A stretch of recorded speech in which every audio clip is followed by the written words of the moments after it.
Hello, welcome back to the Truth to You podcast, and it's exciting to be traveling, visiting some of the places that those Bible characters had a chance to go and carry the gospel.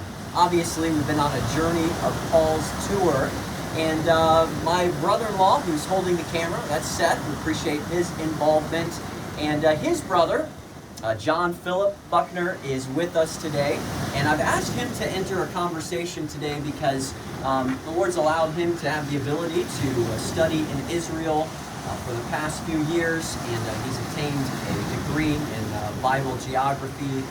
And you're here today, and I'm excited because I'm not quite sure where Santorini comes into the Bible conversation. I was hoping maybe you could help us, my listeners, out with that today. Is there any connection this island has to the Bible?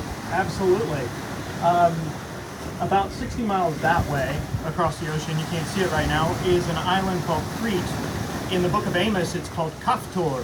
In the book of Amos, God says he brought the Philistines from Kaftor.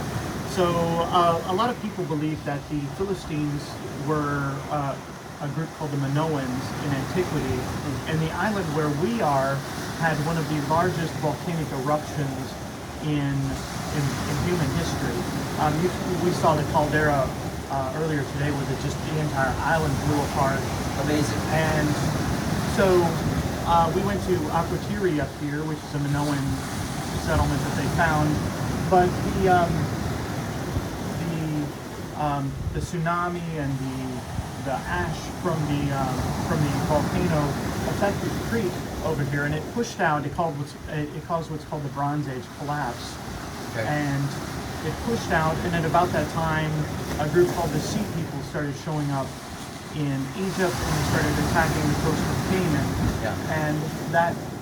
And the pottery that they find on the coast of modern day Israel, of Canaan, is very close, very similar to the Minoan pottery that they found here on Santorini, and they found over there on Crete.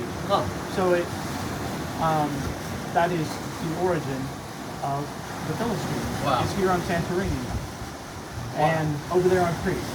Wow. Fascinating. We were topside earlier on top of the island. We really got a great view of, what was that area called, you said? It's a caldera. The caldera. And you could just almost see how there was this eruption and the land masses went in every direction. Yes. And here, as you said, we just had the privilege to go and see some of the ruins that they did find, but I imagine there's a ton that is non-existent or buried somewhere out in the sea somewhere. Flung somewhere, or probably buried under some of the modern towns up above, Yeah. modern cities. Yeah. So there's a lot still to be done. Interesting. Now, you mentioned the Philistines, and obviously they're a prominent group of people in the Old Testament.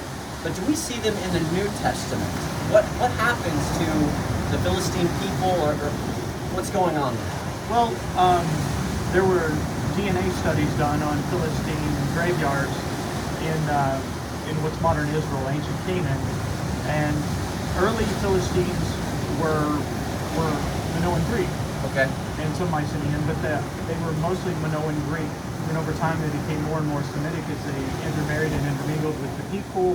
And then by the time of the Babylonian and Persian invasions, they basically were assimilated and disappeared from history. Wow. So they weren't around later at the time of Jesus. I see. Well, that makes sense. Well, John, I appreciate you hanging out with us, and been doing a lot of teaching on our tour even. I've tapped into your knowledge, and I'm so grateful for my brother-in-law, Seth, who's been behind the camera. But fascinating as we dig into some of these areas. You just never know what little gold nuggets are going to rise to the surface. And I learned something today, being on this island, that I did not know before, and kind of figured out a little bit more, maybe a window into the Philistines and where they came from. So anyway, thanks for joining us today. Hopefully we'll have some more videos to come before the tour is complete.